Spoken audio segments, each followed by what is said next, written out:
And good afternoon or good morning, wherever you are, and welcome to the QEM Heroes webinar series. I'm Christine Wood, and I serve as the Assistant Program Director for the Heroes Fellows Program at QEM. For more than 30 years, QEM has been a national catalyst for STEM education transformation and research capacity building.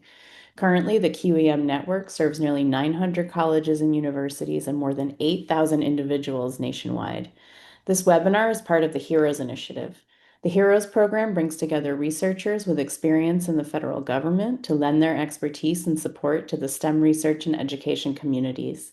Our fellows are here to provide tools and tips for navigating the funding landscape, developing STEM programs and partnerships, and improving talent retention in in-demand fields. We hope this series promotes engagement with our Heroes Fellows and provides valuable resources to our participants. During the webinar, we invite you to use the Q&A tool to ask questions. The chat is also open for conversation and connection, and this webinar will be recorded and slides will be available in the QEM Resource Hub. By attending this webinar, you will be added to the QEM network and granted access to the Resource Hub. And I'm so proud to introduce our presenters today. Dr. Quincy Brown is the Principal of Futures and Innovation, leading education and workforce strategic development and advising. With over 25 years of experience in engineering and technology, Quincy specializes in STEM education and workforce development. Most recently, she served as a Director of Space STEM and Workforce Policy in the White House National Space Council. Her career includes senior policy roles across two presidencies in the White House Office of Science and Technology Policy, Senior Director for Innovation Research at AnitaB.org, Program Director for STEM Education Research at the American Association for the Advancement of Science, and Computer Science Professor at Bowie State University. Quincy holds a bachelor's degree in electrical engineering and master's and doctoral degrees in computer science. And Dr. Tori Rolex-Smith is an educator whose career spans more than 2 decades in higher education and government. As a faculty member and director of undergraduate studies in what was formerly the College of Engineering, Architecture, and Computer Sciences at Howard University, she guided students and faculty in teaching and learning, advising, research, recruitment, and corporate engagement initiatives. In government, Tori was lead program director for the NSF's Eddie Bernice Johnson Includes Initiative and Program Director for the Historically Black Colleges and Universities Undergraduate Program and the Faculty Early Career Development Program. Tori is an engineer by training with a Bachelor of Science degree in Civil Engineering from Howard and Master of Science and Doctor of Philosophy degrees in Civil Engineering from North Carolina State University. And I'm so happy to turn the floor over to our presenters today. Thank you very much. Thank you for welcoming us.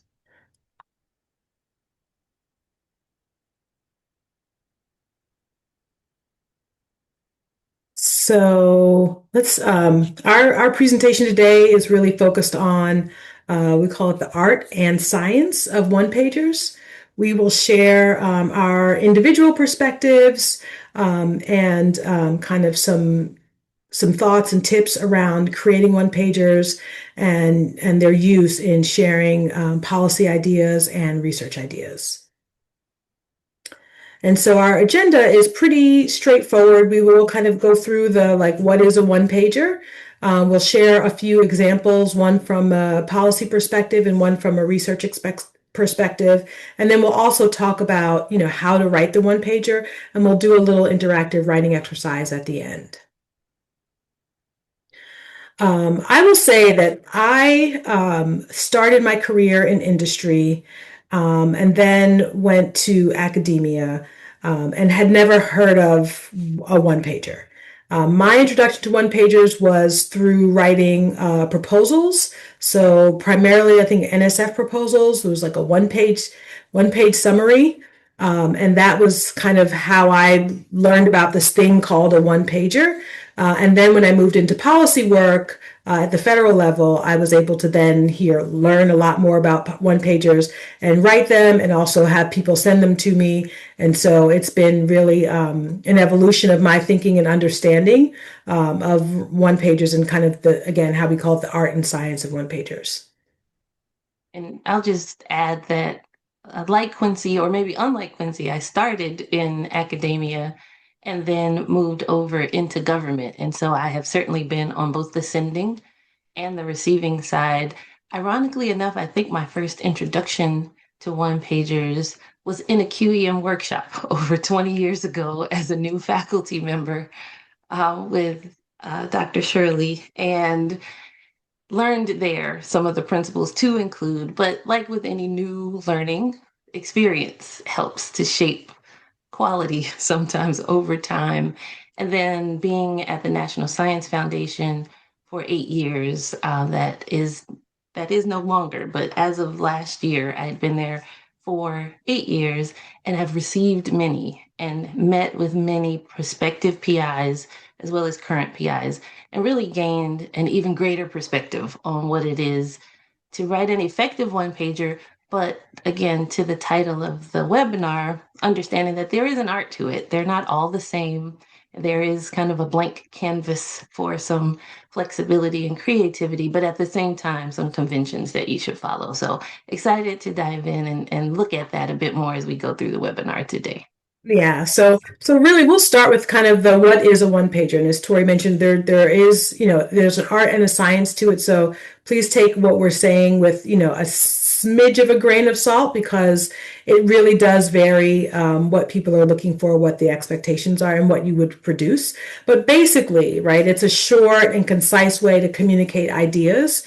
And these could be to policymakers or decision makers, could be internal to your organization, external to your organization. But the main point is that it's short and it's concise, hence the name one pager, right? It's one page.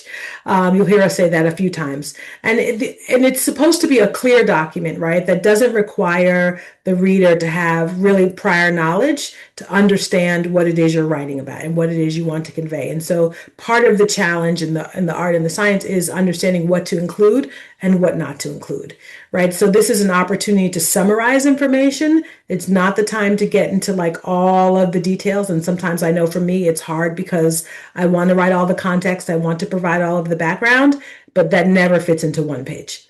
And it's also something that's used, as we mentioned, in policy and research, but in marketing, sales, entertainment. There are a number of fields which use this concept of a one, or notion of a one pager, though they may be kind of called different things. The general gist is that it's, condensing information in a concise way to one page that's more of a conversation starter than it is like all of the things about a particular topic.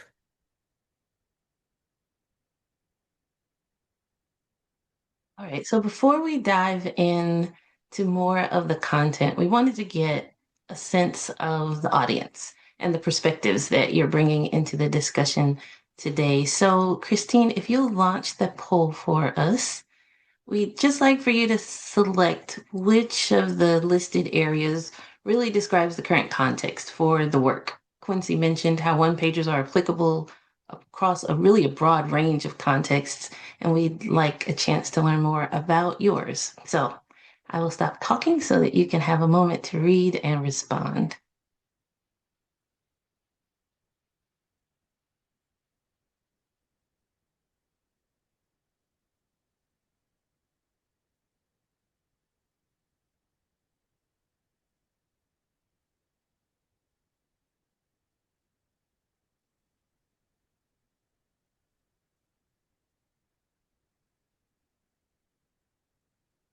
All right, Christine, you'll let us know when we have a critical mass. We are still getting some responses, so I'm going to give a few moments for people to continue to respond. Sounds good. And I don't know if I said it, it'll be too late for those who have already submitted, but this is a select all that apply. So we're not asking you to restrict yourself to any one space, but you should have the opportunity to select as many of these as apply to your current context.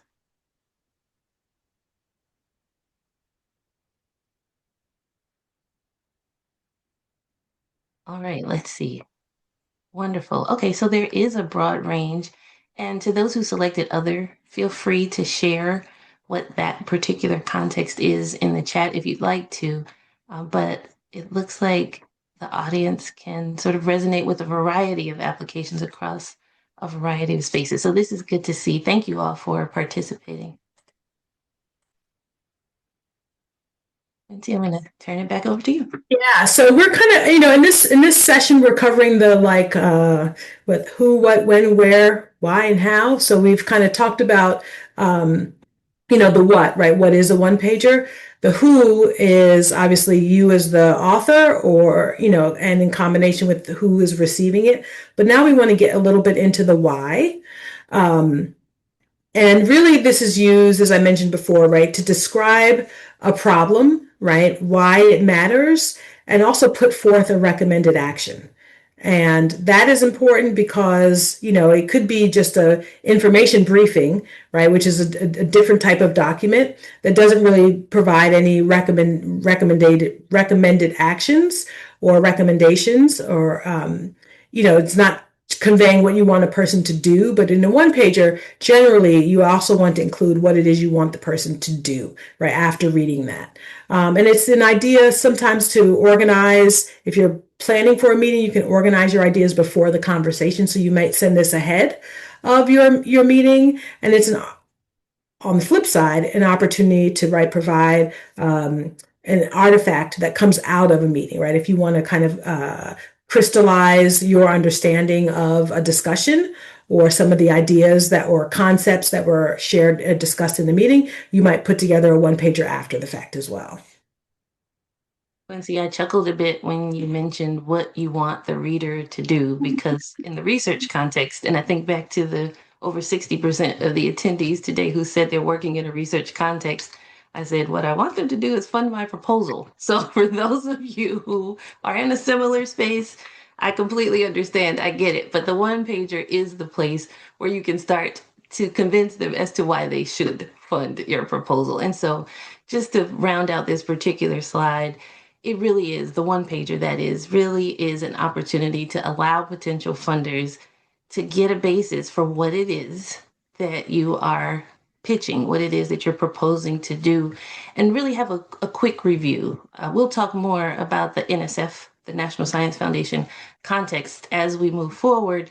But there is a limit to how much a program officer can review before a proposal submission. So the idea of being clear and concise and brief is really important. And it's an opportunity for you to get feedback on how well an idea aligns with a particular funding opportunity early on, so that you're not wasting your time doing full proposal development for ideas that may not even be a match for the program. So you really should see it as an opportunity. So that's a bit of the why. When we look at the when, Quincy alluded to many of these already, but it might just be an introduction that you're making. So perhaps it's an introductory email, and the one page will help to add context for that kind of a setting. Or on the flip side of that, it might follow a meeting. So let's say you have met with a program officer or representative of a funding agency, and you want to follow that up with something more concrete that they could respond to sort of document the exchange and your understanding of their feedback. A one pager really can be used on either side of those kinds of meetings. And again, it's not only specific to the research context. You might just be sharing information in some sort of a way that summarizes what you'd like for the reader to know. Or again, more applicable to the research context, but certainly to others, you might be pitching an idea, and that could span a wide range of applications. Whatever it is, the one pager really is a space for when you want the reader to want to know more. So you're not giving them everything, because this could be your opportunity just to sort of whet their appetite, so to speak, and give them an opportunity to learn more in a different context later. So Quincy, I know you have some specific examples you wanted to talk about. Yeah, there have been times, I think, for each of these where I have received one pagers where someone would send an email, someone who I didn't know, right? So sometimes if you're sending a cold email, someone who I didn't know, I think that, rather than sending a very, very long introductory email with a lot of words that are easy for me to kind of skim past from being, transparent, they will, kind of high level bullet points in the email, and then say, I've attached, a one pager that describes in detail kind of all the things, right? And then I would be a little more curious. Again, I'd read it, open the one pager, and if it's well written and it's concise and short enough, I can easily read that and understand what is the issue that they're asked, that they're, writing about, what it is they want me to do, or what it is they want me to know about it, why it matters. And then I'm intrigued, right? At that point, I'm intrigued and I can respond a lot more clearly and say, hey, let's schedule a meeting. Or I could respond and say, thank you, this is not something I work on, but perhaps someone else can work on, someone else works on, and I can refer them elsewhere. And so it's really, when I've received them in introductory emails, they've been very, very helpful. I also think it's important, as sometimes people just want to pitch an idea. They want me to do something or champion something. And it's helpful for me to understand what that is, why it's important. Perhaps it's an area that I am not familiar in. My PhD is in computer science, but I've received one pagers or emails about all sorts of area topics, right? And if I can't understand the details, right, or the technical nature, or policy nature of what it is they're writing about, it's easy for me to kind of like push it to the side. But if it's clear enough, I can understand it to enough depth to say, oh no, this is important, right? This is not my area of expertise, but I know enough, generally speaking, and they have conveyed enough why this is rare, or this is important, this is highly impactful, a high impact issue, that I can then, again, that last point is really important. Then I want to know more, right? And I would request follow up to want to learn more. So they are actually very useful for receiving one. And also after meetings, right? You get in the room, sometimes you're collaborating with people, you talk about a lot of ideas. I have also found it to be very important after the fact to send out a one-page summary that like really crystallizes what we've discussed, because I've experienced, you walk out of the room and people have different ideas about what was discussed, or what the core idea is that will move forward, or who's going to do what. So it's important after the fact also to share out those one pages to say, here's a summary of all of the things that we discussed and what we decided on, so that we're all on the same page moving forward. That's also a great point in the research context, because it's not just about preparation for requesting funding, but after you get it and how a research team operates. That's a really good point. And so I think, again, there's the art and science here, it's not necessarily a one size fit all, but generally speaking, this is a suggested outline for ones that are a little more policy focused. So now we're getting into the how. I think it's important to put, they call it bluff, right? The bottom line up front, because you don't know the time or attention span of your reader. And so if you can put as close to the top as possible, a short statement that's just the bottom line. I want you to fund, well, in your case, Tori, fund something, or I want you to, look into this policy, or I want you to look into this issue. Then it gives me some context for what I'm about to read below, right? Or lets me kind of like prioritize or understand how to move forward with whatever it is that comes after that. And then it's always important to have some kind of an introduction, right? And that introduction, it should just provide an overview of the issue. Again, it's one page. And so the idea is not to go like super deep into the weeds, which when you're really passionate about something is very easy to do and hard not to do. But again, you want to give the reader just enough to understand the broad strokes, right? Not all the nuances of the color, but the broad strokes, and then provide the relevant background, the history, why it matters, not necessarily the history going back to, the beginning of an issue, which in some case could be, decades, centuries, right? But like just the relevant history. I think the relevant part is important, is not why it matters necessarily in the big picture, but why it matters right now, I think is also important. Why is this something I should pay attention to today? And then you want to provide a little bit of analysis, right? Some data that shows, again, it provides some context. It shows kind of the scope and scale of whatever the topic is or the issue is as it relates to the background and in the broader context. And so how that also helps me understand how the recommendation that you're making, again, in the bottom line up front, addresses the issue. Right? Because if the recommendation comes from the left and all the data is saying you need to go to the right, that's not making a connection for me. So you want to be able to make that connection for the reader as to how what you're recommending is supported by the data, right? Is supported by, a background with why the issue is important. And then again, you want to kind of go into a little bit more detail about the recommended action and a bit of a summary statement. And these again are very helpful because it allows, if on the policy side, it can allow me with the information that I need to do some independent research, right? I can independently verify, I can talk to colleagues, I can say, hey, has anyone else ever heard of X, Y, or Z? And if I'm not the expert in that area, I can find experts in that area. It gives me enough background and information to be, they like to say dangerous enough, right? Dangerous enough to understand how to find more and engage with others about a particular issue and then get back to you.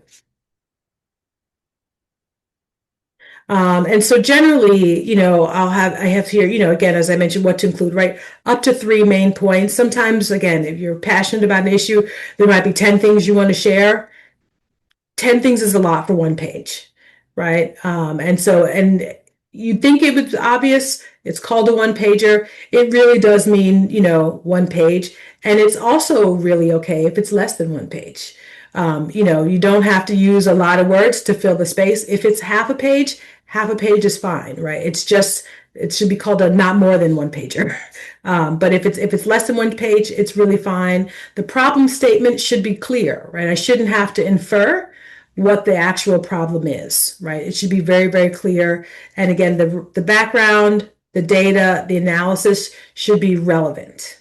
And the recommendation should also be very clear. I should be able to read that and understand what is it you want me to do? What is it you want me to know? Who is it that you want me to contact and why? And then really helpful to also include contact information because it may get separated from the email or however I got the document. And if I don't know who to follow up with, then it's not super helpful for anyone.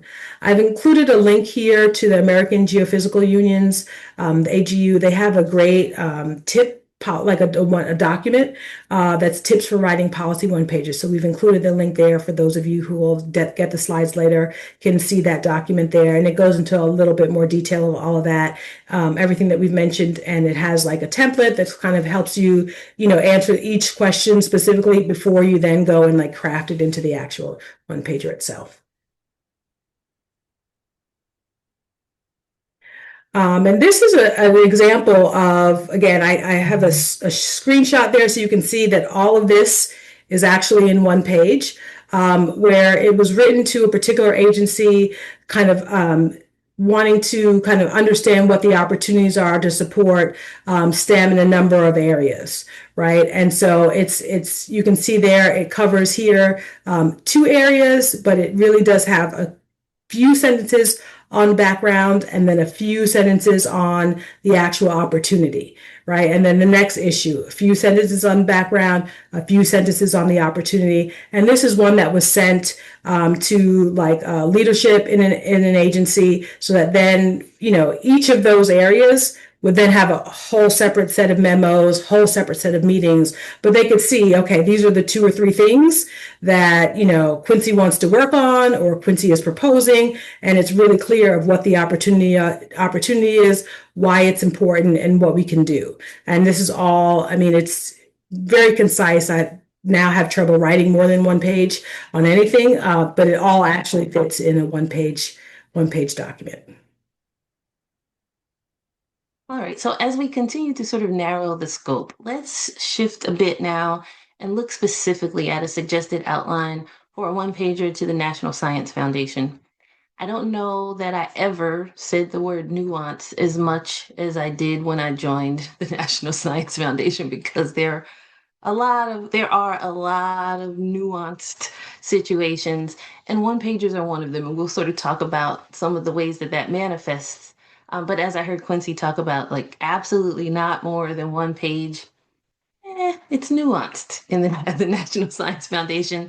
We sometimes call them 1 pagers because and I should have said, if I revert to we's, my time in federal employment hasn't even been a year since it ended. So I may say we's, but I do want to offer the disclaimer that I am no longer employed by the National Science Foundation and am just presenting perspectives as a former program director. But In that context, we would often present one pagers that could be one page if you printed them on both sides. So, it might be a one pager that's actually a two pager. But that'll be program specific, and we can look at that more as we move forward. But generally, these are the kinds of things that you should include in a one pager to the National Science Foundation. And this is especially important because a program director would be seeing this usually outside of the context of any additional information.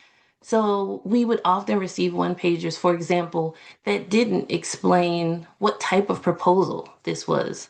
Single solicitation could be accepting proposal submissions for research proposals and conference proposals and a number of different types. And your feedback is going to vary depending on the type of submission. So is this supposed to be a planning proposal? Is this going to be a full center proposal? Whatever that might be, it's really important when you go to request feedback that you not only include the title and, kind of your thinking around the design, but also what type of proposal are you intending for this to be? I have sent feedback to some people and they'll say, oh, well, I was intending for this to be an eager. That would have been nice to know on the front end. So, again, because the kinds of feedback that I can provide will differ depending on that. So always keep in mind to include the proposal type and then also kind of your idea for where you think this should fall. Generally, within the National Science Foundation, program directors are good about saying, this isn't necessarily a fit for my program, but you might consider, or it might not be a fit for this directorate, but perhaps this other one. And so if you give some idea of your thinking, again, it's a brief document, so no more than maybe one or two sentences as to the unit that you're considering submitting this to and why you think it's a good fit. That's also helpful information for a program director to then be able to help route you somewhere else if indeed the program to which you're submitting is not the best opportunity for what you're proposing. And then the other things Quincy has covered in the general feedback around goals and need and context. You do want to give some idea of research design. What methodologies are you thinking about using? Because from early on, a program director would be able to give you feedback as to whether the goals and the methods are aligned in ways that make sense or resonate with the particular opportunity to which you're considering submitting. And then this idea of societal impact, of course, is that broader impacts criterion that is critical to all NSF proposals. So also give an idea, even at the stage of a one pager, of how you think what you're proposing can have that broader impact. There is a resource link here, which you will have access to following the presentation as part of the QEM Resource Hub. And that is a guide that two program directors at the National Science Foundation put together as a guide to writing one pagers. And so that is a useful resource for you once you have an opportunity to actually engage with the slides after the webinar. I would just say broadly, while this is NSF specific, I do encourage that you always note if an organization has specific requirements or expectations for their one pager and what the specific contents should be if they are prescribed. This is not a prescription. This is a suggested outline. NSF doesn't necessarily say across the board, this is what must be in all one pagers, but there could be some program specific things. Again, the nuances. So you will want to start with something that you can share with the program director, and they can direct you from there as to how you might allow that to take shape as the conversation moves forward. A very important distinction that I want to make is that every funder, and sometimes different people within a program or within a funding agency, might refer to one pagers by different names. So oftentimes words are used interchangeably, but there can sometimes be important differences. Quincy and I have colleagues that are fellows who have done a webinar series specific to the NSF PAPG, or the Proposal and Award Policies and Procedures Guide. And so we do want to turn your attention to those. They're also part of the QEM resource library if you want to learn more about the PAPG. But in that document, you'll see reference to concept outlines and project summaries. And then you'll hear program directors talk about one-pagers. Are they all the same? Not necessarily, but they are certainly similar. And here are some of the similarities as well as differences. The concept outline that is prescribed in the PAPG really is still a concise summary of a project idea, but it's something that might specifically be required before proposal submission. So sometimes you have letters of intent. Sometimes there are pre-proposals that might be required. Some programs might require a concept outline, which does a similar thing, and they say exactly what components that concept outline would need to have. It may specify different length requirements, so it might not be only a page. It might not have a page requirement listed at all. It might just say include this content. But generally, there will be some sort of length requirements that are communicated, though it's nuanced by program. So you do want to follow what's mentioned in the funding opportunity if it specifically speaks to a concept outline.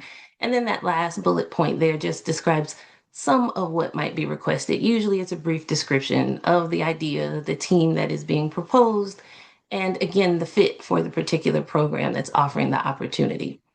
Now that's different from a project summary. So the project summary is also a summary of a proposed project, but this is a required part of every proposal submission. It is not to exceed one page in length. So in this case, this is where a one pager must be a one pager in the NSF context. And the PAPG goes into great detail about the content of the project summary. But as you see listed here, it's essentially your objectives, your methods, the activities you're proposing, the intellectual merit, and the broader impacts at a high level overview, one page at the beginning of every proposal. Now here, you wouldn't need to say things like fit for a program necessarily because it's part of a proposal submission, and that's going to be specified elsewhere in your proposal submission. So this is where a project summary could perhaps differ from the one pager that we've been talking about. And then in that last column of sorts, you'll see the research one pager specifically, which is kind of what we've been talking about, where you're providing an overview of a research idea. Sometimes it'll be called the project summary. Sometimes a program director may actually ask for the project summary as the one pager, but just note that they can be different because a research one pager, again, could be longer than a page because you're just pitching an idea. And generally, a program director will review 1 to 2 pages if it's the one pager that's referenced here in this third column. But that is not to be confused with the project summary, which when you submit it as part of your proposal must be one page and include all of the content that the PAPG prescribes. So we just wanted to make this note because the name used and the format requested really can vary greatly by program. And so we want you to be aware of these the different terms and how they might be used or how you might hear them, and certainly not be confused by how they might be used interchangeably. All right, for the sake of time, let's move forward with just some important considerations, really for research one pagers, whether they're submitted to NSF or elsewhere. We strongly encourage that you read all of the solicitation or the request for proposals and ensure that you address the major components in your one pager. No one can really properly assess an idea for its appropriateness if the overview doesn't address the major components of what the program is looking to do. So you want to make sure that you develop the one pager after having read the full solicitation or the full RFP. And we also suggest having a conversation with the program officer. Now, sometimes, to the earlier points that were raised, the one pager might facilitate that conversation. I usually wouldn't meet with people unless I had a one pager to help get an idea of what it is that they're looking to do, because that would cue me as to who else I might bring into the conversation. We've had lots of discussions about one pagers with multiple people, sometimes as many as 7 people in the room, because it was an idea that might be broadly applicable, and we can invite people based on what it is that you've proposed in the one pager. Sometimes it's an informal conversation that then becomes a one pager after the fact. That's that sort of follow up to a conversation, and the one pager can then address some of the things that you all have discussed. There are other colleagues, Chris, Naomi, and Karen, I believe, presented a webinar back in February specifically about engaging with program officers. So again, another plug to prior presentations that you will find in the QEM Resource Hub. That's a great resource to have, but just know that if possible, have a conversation with the funder as you prepare your one pager, or perhaps immediately after preparing the one pager, so that that can help drive proposal development. Another thing that we want to mention is to make sure that you scope appropriately. Even at the stage of a one pager, it is quite clear when an idea is just incredibly too broad or really just unbounded or infeasible. You cannot solve the problems of STEM education in the US in one project. So you don't want it to sound like that is the charge that you're taking on. You want to make sure that the scope is appropriate for the opportunity. But similarly, you also want to make sure that the scope isn't too small. If you're requesting millions of dollars, it should be an effort that describes a millions of dollar project. So you want to make sure that that scope is apparent in the one pager, because it will impact a program director's ability to give you feedback. Lastly, and I mentioned this previously, but I do want to make the point to take advantage of the opportunity to develop a one pager and get feedback, because it could be a huge potential time savings. Development of a full proposal is no small effort. And unless you have unlimited resources and unlimited time, which I don't think any of us has, though we might desire it, that could be a huge waste of time to put into full proposal development, only to have a proposal returned without review. And the return without review criteria at the National Science Foundation specifically are expanding. So to put all of that time and effort into something that no one ever even gets to review, all because you may not have taken advantage of the opportunity to have a one pager reviewed in advance, would be a shame. So we want to save you that heartache and promote the use of a one pager. All right, let's do a little more than just talking about it. Here on the screen is a one pager, and we fully intend for this to be an interactive exercise. So what we'd like for you to do is take just a moment and read over these 3 paragraphs if you can. And what we are going to ask you to do is put responses in the chat that focus on what this one pager does well.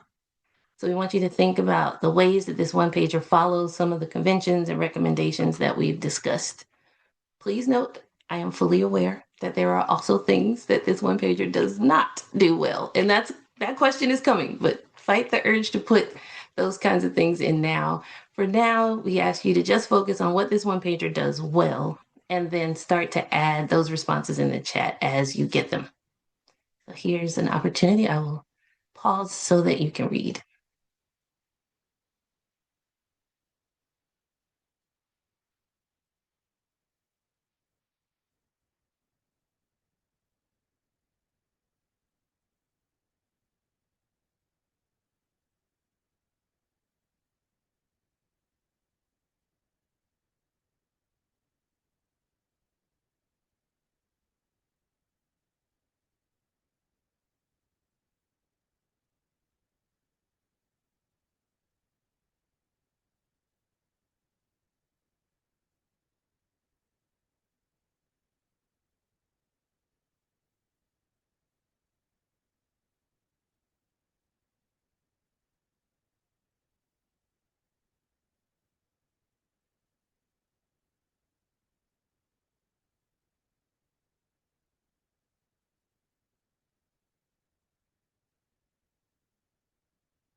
I'm starting to see some things pop up in the chat. Hopefully my talking is not distracting your reading if you are still reading. But we see that this particular one pager does say what the project will do and outcomes. There's a clear population identified for focusing the work. There is some data up front that provides important context. There's some understanding of, again, what the project is setting out to do. The goal is clear around increasing social awareness for students enrolled in engineering programs at HBCUs, understanding the data and what the engineering program is at the HBCU, clear outcomes, goals, and expected student outcomes. Okay, so in those ways, and feel free to continue to add thoughts as you have them to the chat. There, there are a few things that the one pager does well, and well might be a stretch, but we'll call it that. And just to point out a few, there is relevant background. They start off with some data to try to give you a sense of how they're making the case for what it is that they are going to propose. Okay, Remy, Remy is already helping us with the next question. Yes, there are some things also that are not being done well, and we're going to pose that question in just a moment. But while we're still focusing on the things that could be considered positive aspects, there are goals and objectives that have been established. It does speak to activities. You'd be surprised how many one pagers will talk about a goal but say nothing about what they plan to do to reach that goal. So the idea of including what the activities are is incredibly important. And then broad, I'll put in quotes, but it does at least speak to impacts that go beyond the project. And again, you want to include that sort of societal impact, broader impacts factor in your one pager. Now to the question that I feel like everyone is waiting for. There are some things that this one pager doesn't do well also. So let me pause and give you a moment to add some of those things to the chat as well.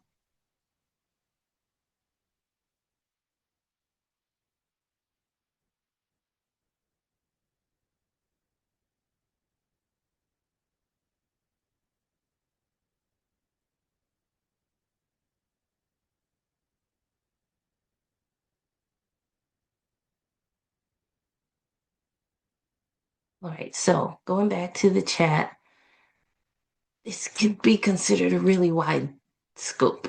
And we talked about scoping appropriately. That might be part of what a program director could point out in conversation, but you want to consider in this case, it's not incredibly clear how wide this particular project's scope will be or how narrow and whether or not it's going to be feasible relative to the amount of funding that they're requesting. It's also mentioned here in the chat that the gap is not identified well, that there could be a conflict between the populations of focus. It needs a clearer hook for why the project is important. No qualifications of the team. Yes, this doesn't speak in any way to what the PI's qualifications are to do this type of research or what the research team might look like. I think I've scrolled down too far, so let me go from the bottom up now. How outcomes will be measured is not necessarily addressed here. Let's see. Two statistics at the top are misleading. Definition of the numbers is not clear. So making sure that you make clear exactly why the data you're presenting are the right data and how they make a case for the work that you're looking to do. Talks about a multi-institutional framework, but doesn't say anything about partners. There could be a lot more specificity added there. Again, I know it sounds oxymoronic to say, give an overview, but be specific. But there are some key details that you want to make sure you include. And talking about available resources or capacity. So you all are getting to it. What it doesn't do well isn't on a slide because that could have gone in a number of different directions. There could be anything from the fact that it doesn't really even list a title. It certainly doesn't talk about which program or funding opportunity it is looking to be and option four, there's no citations. Someone mentioned data. It has some data, but does it necessarily cite the data? You all picked up on the fact that there's no team or PI qualifications.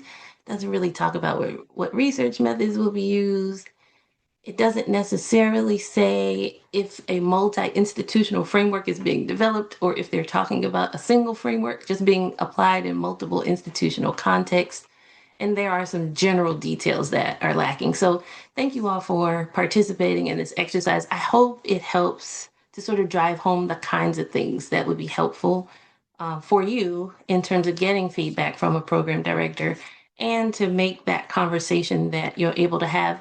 And let me just say, not all program directors necessarily are going to have the opportunity to do the conversation. Some will read your one pager and provide feedback in writing, just an email exchange. And so the level of detail that you can include at an overview level in a one pager will be incredibly helpful to facilitate a more meaningful exchange, whether that be a conversation or an email exchange. And so with that, let me move forward because I want to make sure we have time for questions and just speak to a few recommendations. Quincy, did you want to start here? Yeah, yeah.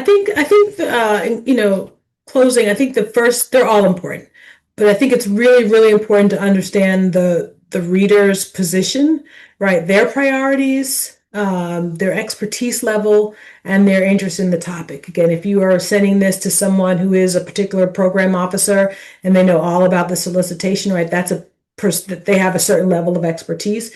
And that's different than if you were sending this to someone maybe in a whole different directorate trying to get an intro elsewhere, right? They may not have the expertise. So if you're sending this to someone who, you don't know about whether or not they're interested in the topic, right? You may have to do a little bit more in the document, right, to pique their interest, to get them to want to know more.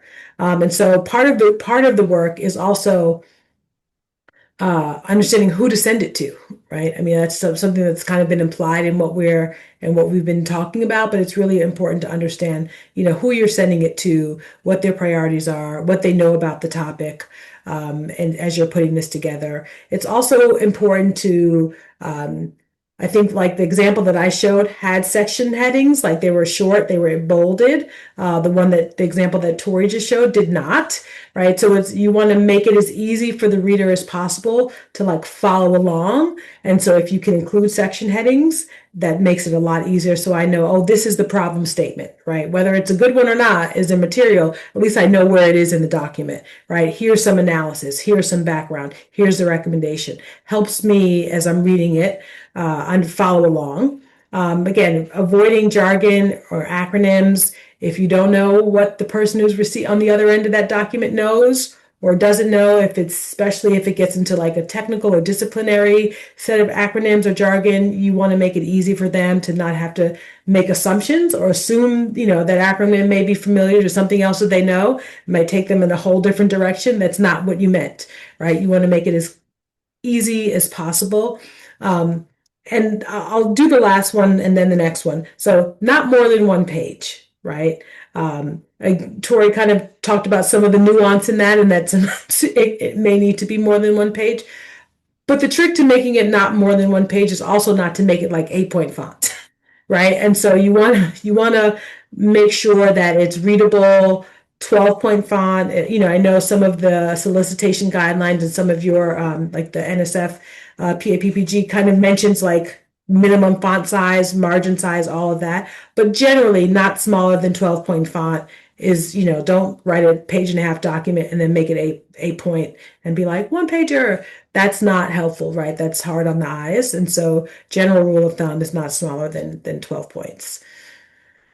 Is there anything you want to add to that, Tori? I think the only thing I would add in terms of the section headings, when you're doing STEM education research, especially, sometimes it can be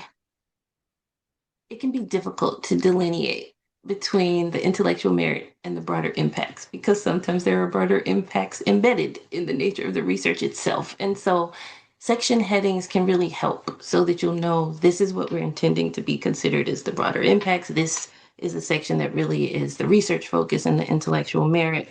I think along with section headings, the idea we raised previously around citations, I was thinking back to the one comment in the chat that maybe some of the data seemed misleading. Well, one, if you had a citation there, it would be clear that these are not your opinions, it's not your thoughts, that these are actual data. You know, if engineering schools, accredited engineering programs at HBCUs really do make up only a certain percent for all of the colleges that produce engineers, and then if they really are producing this, whatever that number is, and these data, the data that were presented in that example certainly weren't the actual numbers because they did not come from a citation, then having citations, having section headers really help in the evaluation of a one pager. So with that, I will stop so that we could keep going and close out and see if there are any questions.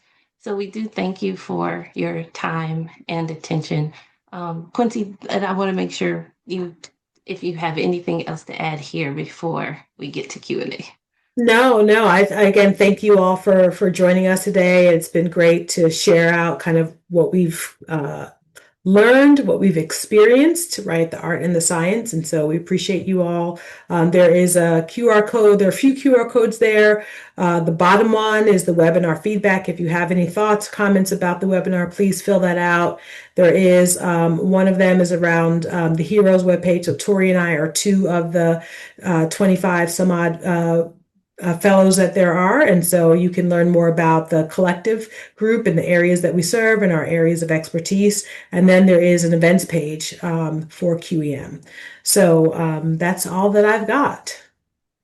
So we do have one question, and you may Yeah. pretty much have already answered this, but they are asking you to bring up the slide with the headings so they can see it again on the Yes. one pager. I think And oh, sorry, go ahead. I was going to say, you kind of just did this, but I'm going to say it anyway. Could you explain again about the section heading? Yeah. So Tori, that's slide 9. If you want to go back to slide 9. There we are. So this is what I mean by section headings. You can see where I kind of have a little break, and this is one, COVID-19 recovery. That's in bold. A few lines below there. In the middle, it says opportunity, right? So really clear is like, okay, so this is what this section is about. And then here's the opportunity. And then the next section changes topic completely.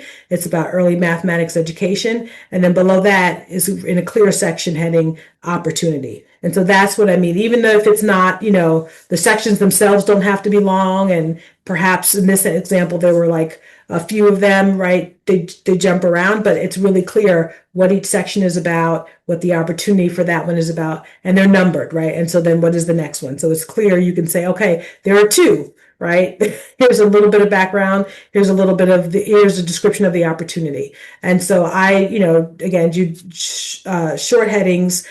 This has got 2 different styles that I know sometimes I mix depending on space, where the first one where you can see COVID recovery or about supporting math education, there's the heading and then the next sentence starts on the next line. For the opportunities, there's a period, and then a space, right? And it goes on. So that's one way, again, without sacrificing font size or margins. You can either have a section heading and then a period and continue on the same line, or you can do like this. The second chunks of those are, or you can kind of have the text start on the following line. Depends on how much space you have or personal preference. Here you can see I mixed, there were both. Then there's another question in the chat further up at 11:45. Would you advise this framework? And it's a link that you'd have to click on in order to answer that question. Yeah, I clicked. Oh, sorry. Did you have a chance to look at that, Tori? I have not, but I will click it right now. If you have, please feel free to go ahead and start.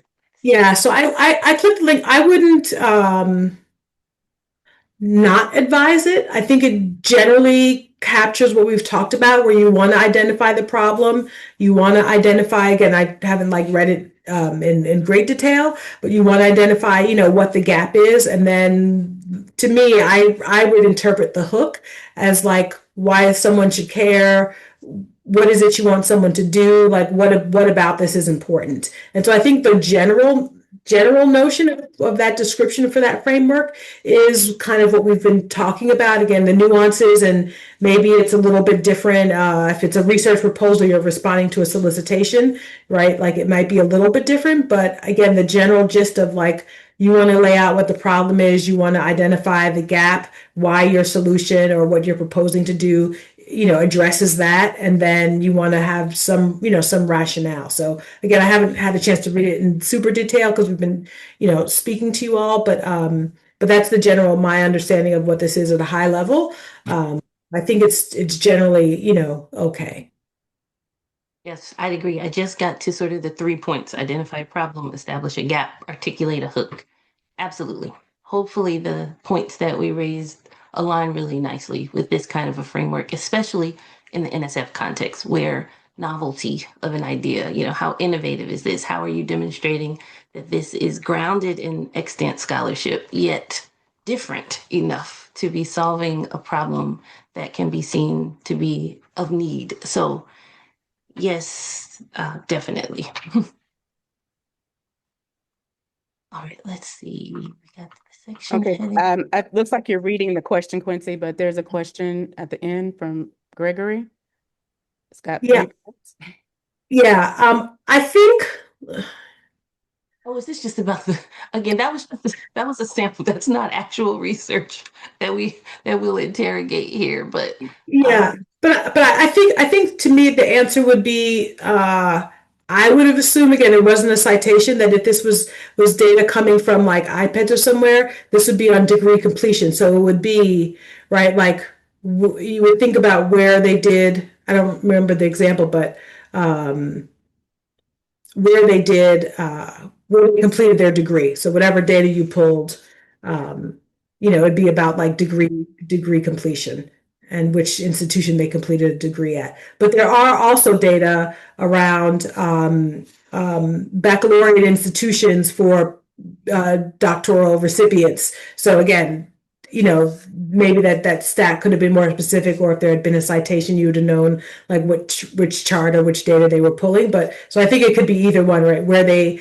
obtained their degree, if that's what that was about, I don't remember, or baccalaureate degrees of doctoral baccalaureate institutions of doctoral degree recipients is another data that can a set of data that can be pulled. thanks for that, Quincy. I actually had a chance to read it now, and I think it brings to bear an important point that the data that you use are clear to the point that you're trying to make. So it's just a reminder to make sure that you're saying what you mean to say and then citing sources properly. Got it. Okay. I think we are right up against time. One other point that I did want to make is that with the fellows program, we all are available for office hours. So in the event that you are developing a one pager and might like feedback on that, as Quincy mentioned, there are a number of fellows that represent a number of different disciplinary areas who might be able to look it over and provide helpful perspectives. And so if you link to the Fellows program on the QEM network webpage, you'll see, I believe, a list of fellows, or maybe right now they are organized by state, but you can click on the state, see fellows and their areas of expertise and reach out if that's something that we might be able to help you with. But oh, I'm still sharing. I can stop doing that to say thank you so much again for your time and participation today. And Christine, over to you. Thank you, Tori and Quincy, for a wonderful presentation, very informative for our community. As Tori and Quincy pointed out on the closing slide, we have a number of events coming up, webinars, and our heroes are always available for consultation and resource sharing. So please visit the QEM website for our event schedule and also for an interactive map to see which heroes are serving your regions and subject matter expertise areas. Thank you so much for attending today, and we hope to see you at a future webinar.